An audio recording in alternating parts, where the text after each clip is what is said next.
I have a question. Is that Maria Teresa of Avila? Please. So is it bad or wrong to be like the salmon? Like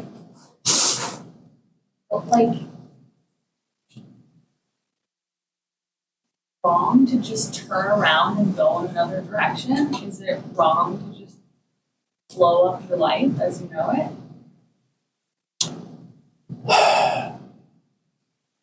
There are two kinds of walking away. Maybe 3, maybe 4, maybe 5. Let me just do the best I can.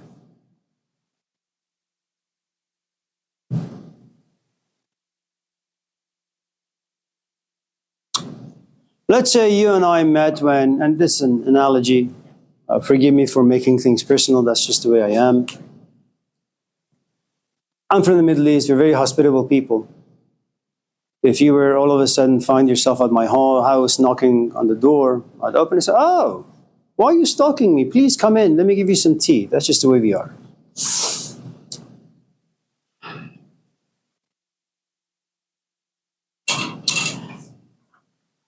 Let's say you and I meet at the age of 18.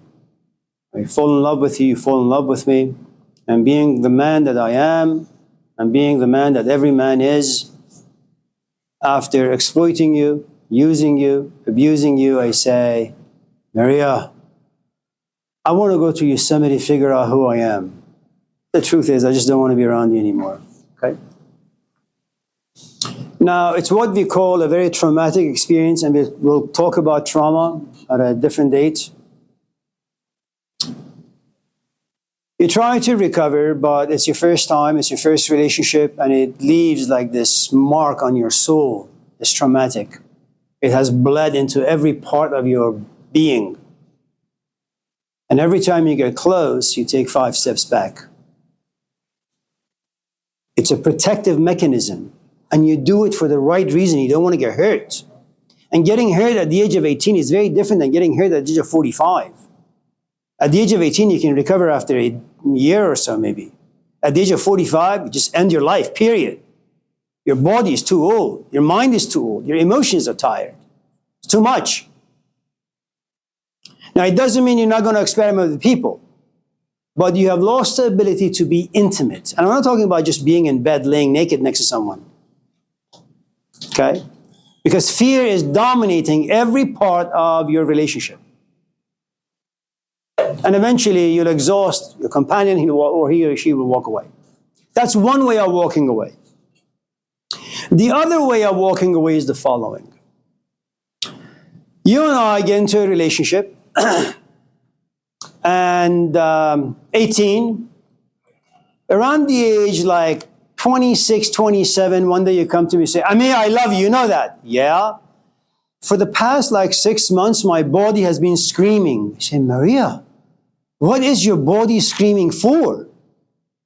Babies. I want a baby. Oh, okay, I'll give you a baby. I like you. So we'll make 2, 3, 4, 5 babies.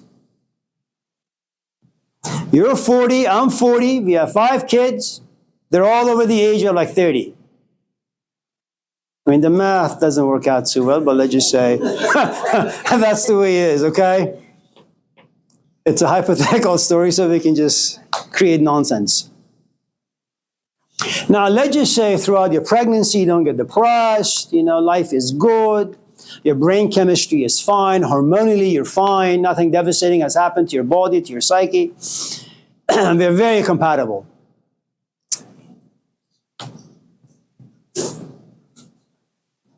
But you do something that you should have never have done. You happen to be an introvert, and introverts suck. I mean, they're awful, awful, awful, awful animals, unless they happen to be very creative, which makes them even worse. Because they have a love affair with their creativity, and everything else becomes secondary. Khalil Gibran is a Lebanese poet. And when you're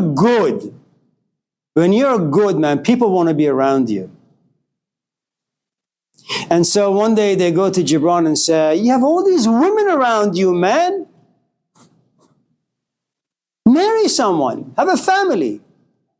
And he looks at them and says, sometimes I go into these moods, and we'll talk about feelings, emotions, and moods at a different date.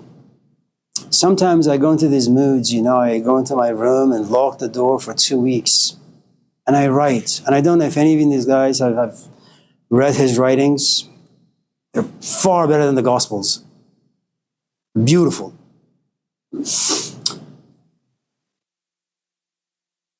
Of course, he drank excessively, but that's artists. They suck. Some of them, not most of them. And then he would say, what woman would want to hang out with some guy who's absent for 2, 3, 4, 5 weeks? Now, let's just say you're an introvert and you happen to be, say, Catholic. And I am the first man who's ever touched you. And it's your first marriage and it's been great. And Catholicism, its doctrine, has always hovered around your life.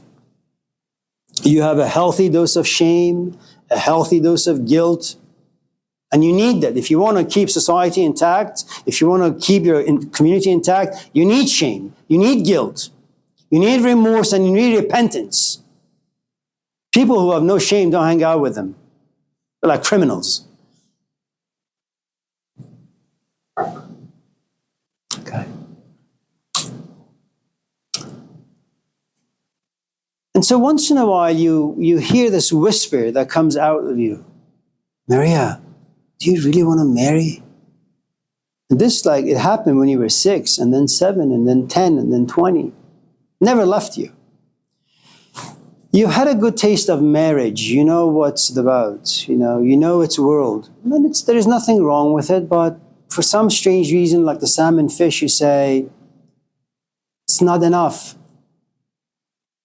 As a woman, as a biological animal that desires certain things, well, you have them. You have 5 beautiful children.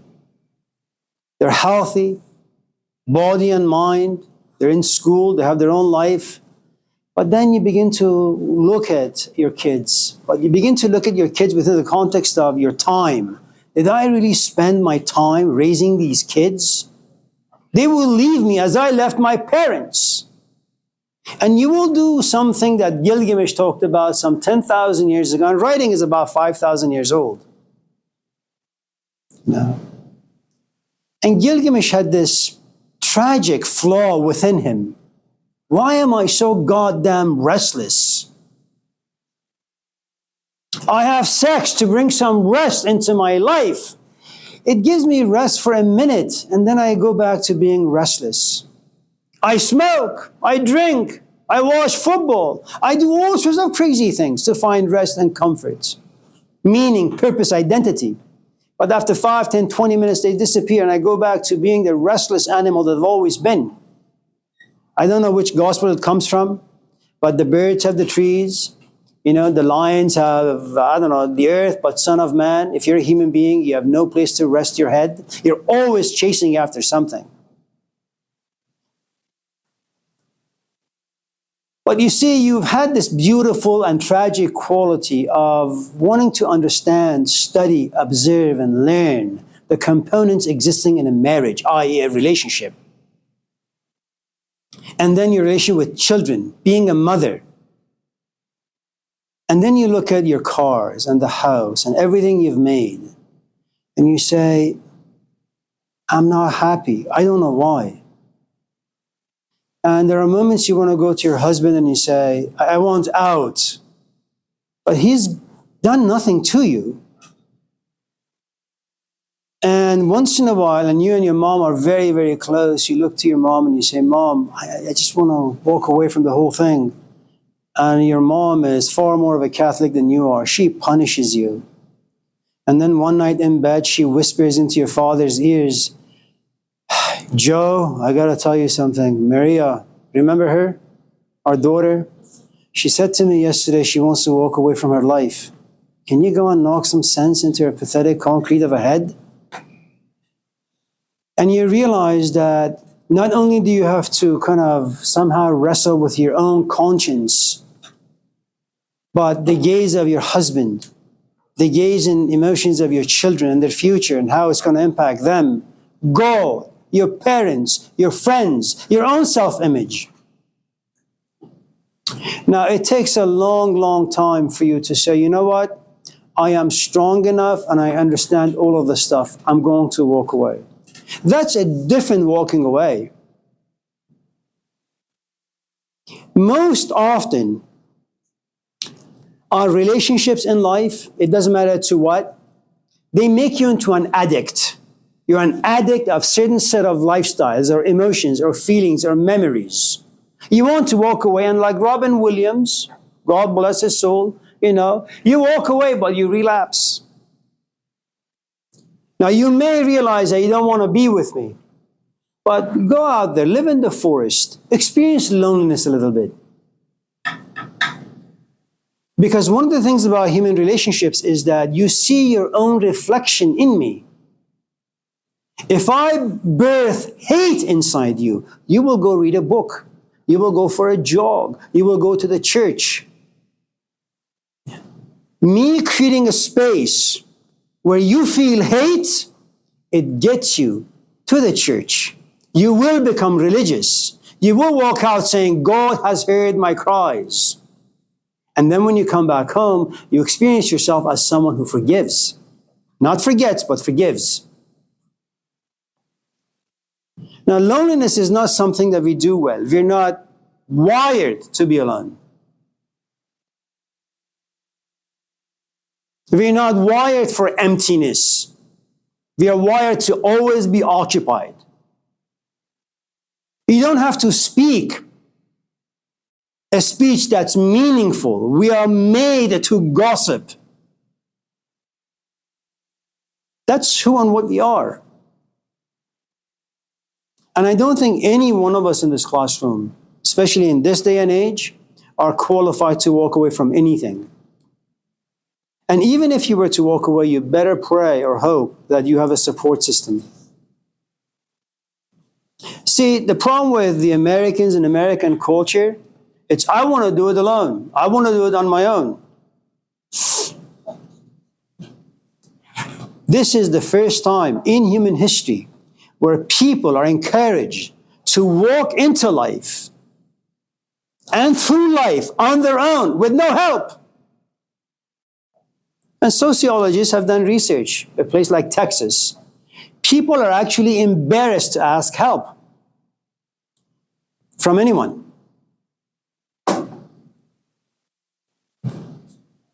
Now, if you come from tribal environments, the story is very, very different. You have a different set of narratives.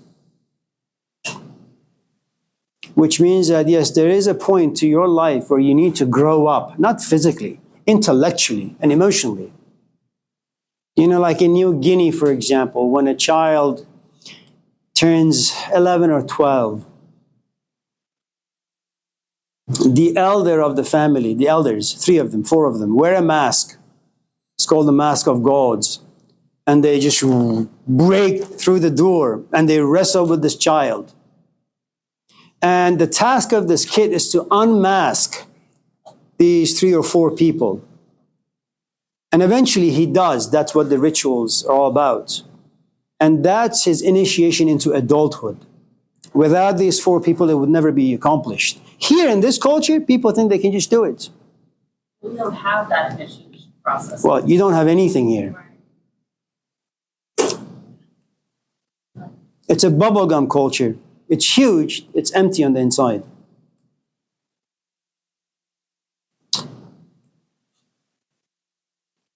Let's go. Given the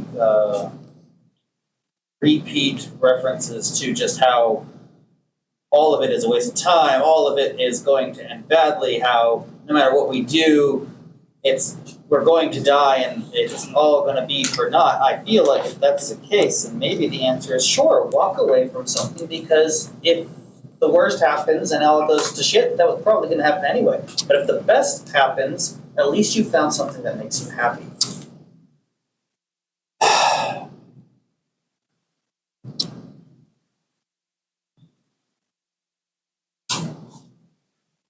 I'm sorry, say again? I was thinking about my wife Yeah, no, I've and done last that before. night, It's and fair. so I think it's simply just to me, if the worst happens, well, it could have happened if you're miserable in your life and you decide you're just going to deal with it. I'm sorry, let me, if I may, I can't do long questions, so just in case you say something, I have to chop it up into pieces. Sure. When you say that if life is all dark and bleak and gloomy, number one, Well, mostly I'm referencing you. the idea of dark and bleak and gloomy comes about only upon reflection. If you don't think, there are no issues. So before you go any further with your comments, you need to understand that there are two ways that you and I exercise our minds. Number one, I say something, a button inside you is pushed. Forget the history that you have inside you. Forget your biases and prejudices and judgments, all that stuff. A button is pushed. Automatically, you react.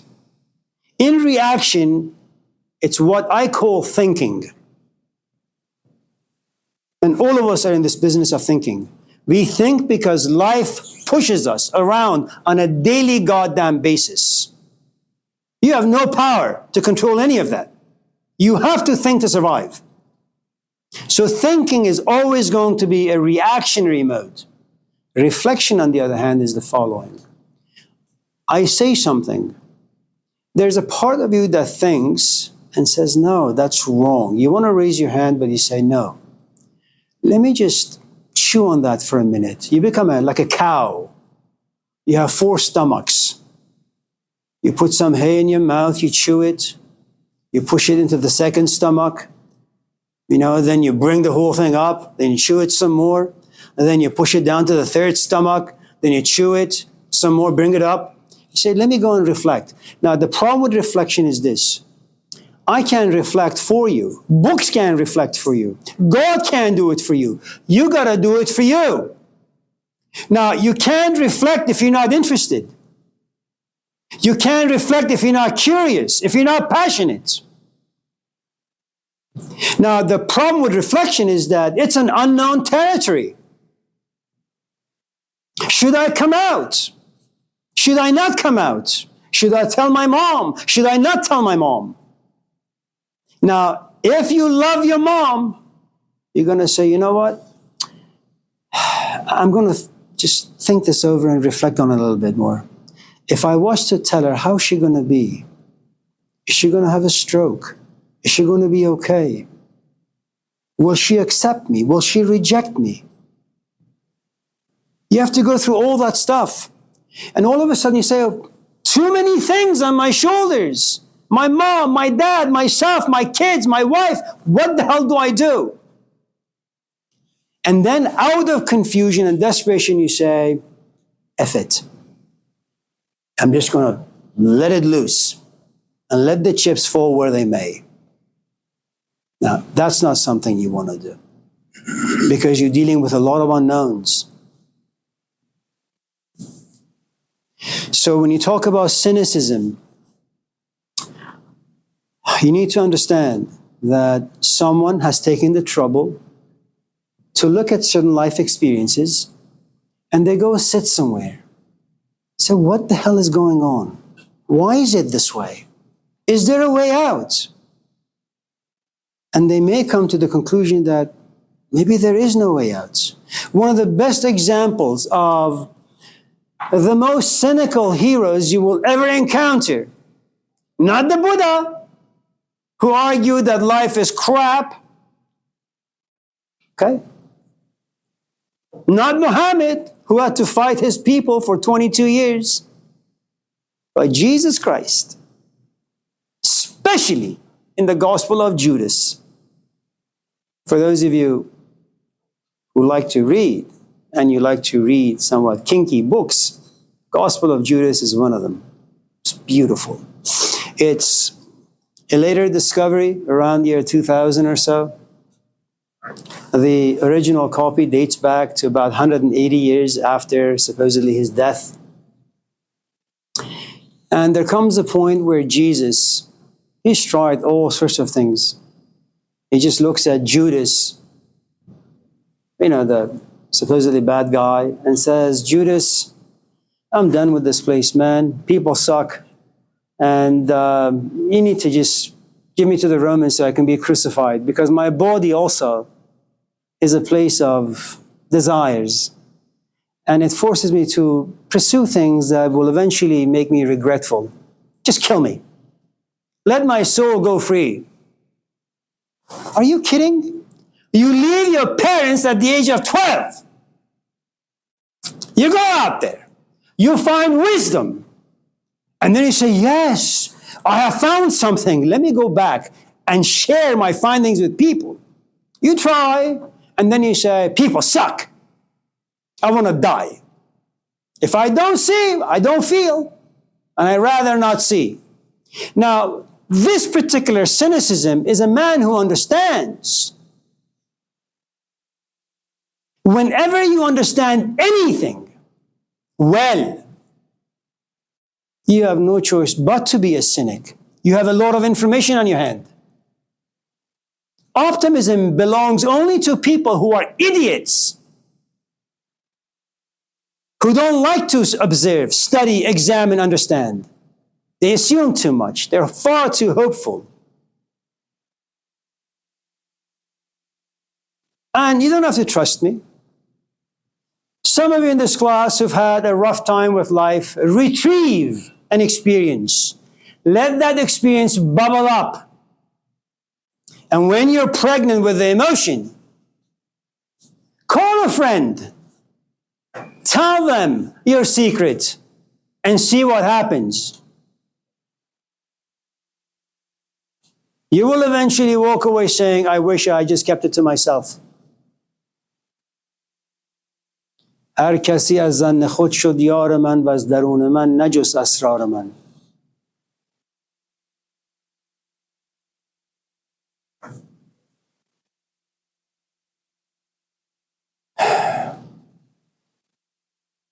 Socrates' teacher, his main teacher, Diotima, the only thing that she did was to teach him how to love. He was the only student she had. Socrates never wrote. He didn't trust books. He didn't trust writing. And he only had one student, Plato. Plato didn't like people. That's why he wrote. For those of you in this class who have journals, 8 billion people on this planet, you have TikTok, YouTube, you have cell phones, texting, but what do? You sit somewhere quiet, you turn off the lights, and you just write, and you're lonesome. Why the hell do you do that? Because it's only you. No one else understands you. You don't even understand you. The only thing that understands you is your goddamn notepad. That's cynicism. You have hope in people. Get rid of your journals and go talk to them. They will disappoint you. We still learn new things about the Civil War every day because of notes written by soldiers on the battlefield, their journals. It doesn't matter. What you have is information.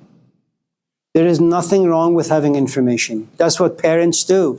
Parents, the only miserable thing that they can do is just give their kids information in hopes that they will protect them. Information and knowledge and wisdom, theory and practice, they are different things. Just because you have information, it doesn't mean jack. It just means you read a couple of books. There are lots of idiots with PhDs. So what?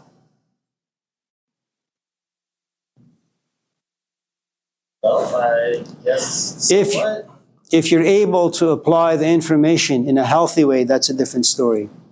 I see what you're saying, Iska, but I also think there's a lot to say around privileging the written word and whether it's intentional or not. I think there's a lot around like indigenous oral traditions that may or may not be intentionally. Well, there's absolutely room for oral traditions, but that doesn't mean we throw out one for the other. Look, there are different stages of human development. It's kind of like writing. It's something we spoke about yesterday in class. The first few years of your life, you just learn the alphabets, A, B, C, D, and you repeat them over and over and over again. You say, Mom, I did the ABCDs last night. Yeah, honey, do them again. There comes a point where you say, or your mom says, okay, honey, now put the letters together. How do you spell water? And you say, oh, ABCDs, and then you put them together, you have water. And then water refers to something. Okay? And then there comes a point where, and you have children, so you know, or a child. You look at them and say, give me a sentence, a complete sentence. I want coherency. I want to understand you. Dad, can you give me water, please? But it was founded on the alphabets. Then there comes a point where they come to class and they have to write an essay about water. The oceans, the rain, the clouds, this, that, all that. And then they one day come to you and say, I think I'm going to go to the Middle East. I want to walk the desert to see how it is. And they go to get a drink, only it's empty. The bottle is. And they say, oh, fuck, I want water. But this wanting water is very different than the water you spoke of when you were 5. There's a time you read, yes. It's important that you have information about yourself, about the world, about the place you live. All that is important. There comes a point, if you ever get to that point, where you say, you know what? Information are like sofas and chairs. I have a house, it's just not a home. You know, the story of Helen Keller and Anne Sullivan. It's Keller, for those of you who may not know. She was blind and she was deaf. She would grunt and groan. Do not underestimate the creation of language.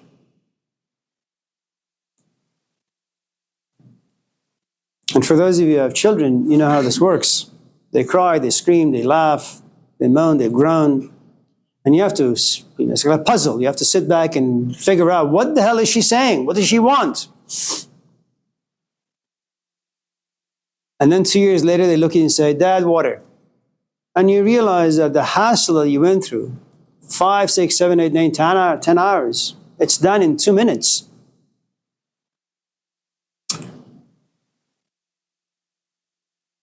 It took a long time for Anne Sullivan to make Helen Keller understand what water, the word water, refers to. It takes a while. Initially, what people need is information. Now, let me tell you, there are different kinds of information depending on where you come from. Imagine that I'm a therapist for a moment, and imagine you come to my office and you're a client, and you give me this whole spiel about your past. And being good at what I do, I'm going to dig up some information and I'm going to throw it into your face. The information I'm going to give you is going to inspire a good amount of emotions. You won't like it. Because we're not the sort of animals who enjoy pain. We are pleasure-seeking animals. And for those of you in this class who cut, for example, it's one pain overcoming another pain. Now, there are information that are intimate, and there are information that are not very intimate. Yeah, you can read about Civil War. What the hell do you care? If you've seen the movie The Last Castle with Robert Redford, there's a guy who's in charge of this prison, and he has collected all these bullets and swords. Robert Redford looks at this guy and says, this sword probably like decapitated 20 people. But you don't really care about the decapitation. You don't care about the woman who lost her husband, the child who lost her father. You don't care about the grief. You just want to know the information. Nothing wrong with that. But you're missing some very, very important components. War, anger, violence, revenge, emotions that never leave you, called trauma. When we come back on Thursday, we'll talk some more. It's good to see all of you. Please do not be offended by the things I say. It's really for your own good. Ditto. Thank you.